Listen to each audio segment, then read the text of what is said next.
बाद uniform civil code के मुद्दे पर विरोध की आवाज बुलंद कर रही कांग्रेस के सामने नई चुनौती खड़ी हो गई। अब कांग्रेस के अंदर से ही यूनिफॉर्म सिविल कोड के समर्थन में आवाज उठने लगी है। यूनिफॉर्म सिविल कोड को लेकर पहले विपक्षी एकता के मोर्चे पर झटका, अब पार्टी के अंदर से समर्थन करने वाली आवाज कांग्रेस के लिए मुश्किल पैदा करने वाली है।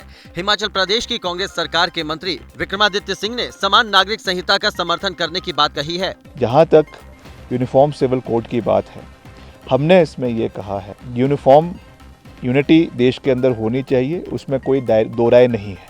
हिमाचल प्रदेश की कांग्रेस सरकार में मंत्री विक्रमादित्य सिंह के इस बयान ने सियासी हलचल बढ़ा दी है।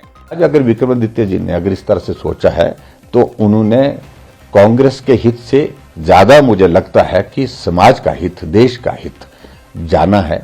इधर कांग्रेस फंसती नजर आ रही है। ऐसे में कांग्रेस नेता बचाव की कवायद करते दिख रहे हैं। कांग्रेस सांसद प्रमोद तिवारी का कहना है कि बैठक में रणनीति पर चर्चा होगी, इसके अलावा किसी की राय मायने नहीं रखती। हम बैठक में तय करेंगे कि हमारी रणनीति क्या होगी, उसके अलावा किसी के विचार महत्व नहीं रखते। फिलहाल यूनिफॉर्म सिविल कोड पर सियासी बयानबाजी जारी है।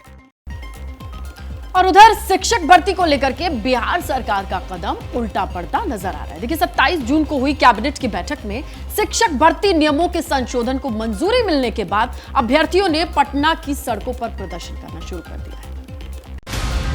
बिहार में 1,70,000 शिक्षकों की होने वाली भर्ती में दूसरे राज्यों के अभ्यर्थियों को मौका देने के बाद से शनिवार को पटना में बवाल मच गया। पटना में शिक्षक बहाली में डोमिसाइल नीति लागू कराने की मांग को लेकर अभ्यर्थियों ने पटना की सड़कों को घेर लिया, ट्रैफिक जाम कर दिया। एक प्रदर्शनकारी ने तो खुद को आरजेडी ऑफिस के मेन गेट से जंजीर से बांध लिया। शनिवार की सुबह 2000 से अधिक की संख्या में अभ्यर्थी सबसे पहले गांधी मैदान में इकट्ठा हुए और हाथों में तिरंगा लिए पैदल मार्च किया।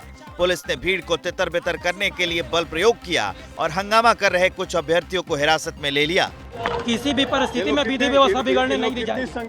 प्रदर्शन के बाद बिहार सरकार बैकफुट पर नजर आई। आरजेडी ने प्रदर्शनकारियों की मांग सुनी जाने की बात की। इनकी मांग है तो उस पर सरकार देखेगी कि आने वाले कल में इस पर हम क्या विचार करें। बीजेपी भी शिक्षक अभ्यर्थियों के समर्थन में उतर गई है। बीजेपी 13 जुलाई को गांधी मैदान से विधानसभा तक मार्च करने वाली है।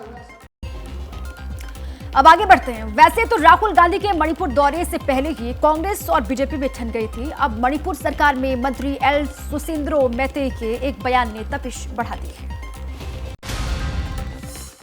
मणिपुर हिंसा की आग में जल रहा है। लगातार हिंसा के मामले रिपोर्ट किए जा रहे हैं।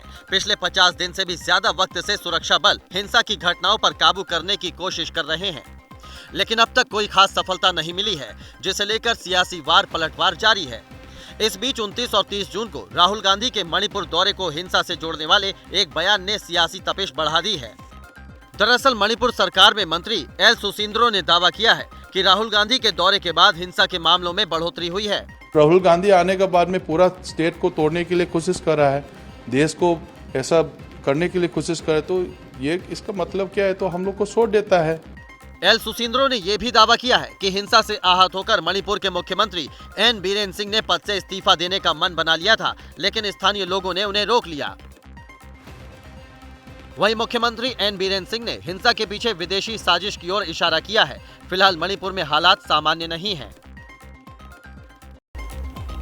और चलिए आगे बढ़ेंगे। संसद का मॉनसून सत्र 20 जुलाई से शुरू हुआ और खबर है कि सरकार इसी सत्र में यूनिफॉर्म सिविल कोड बिल पेश कर सकती है, लेकिन इससे पहले ही सियासी अखाड़े में जमकर दांव पेश लगने लगे हैं।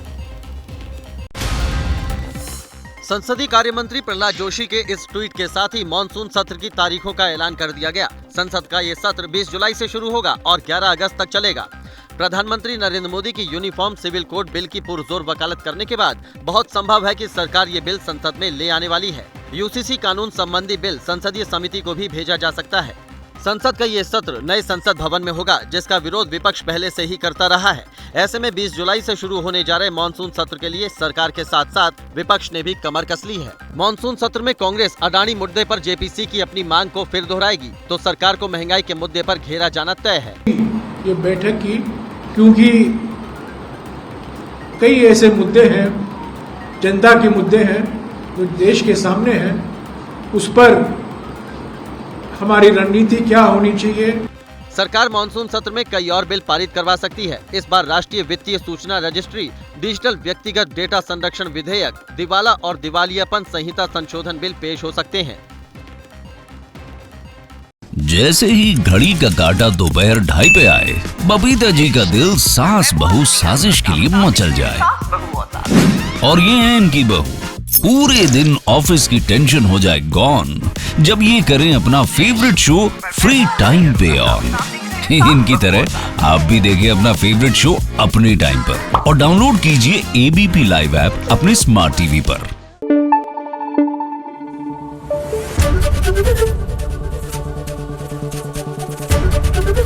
एबीपी न्यूज आपको रखे आगे।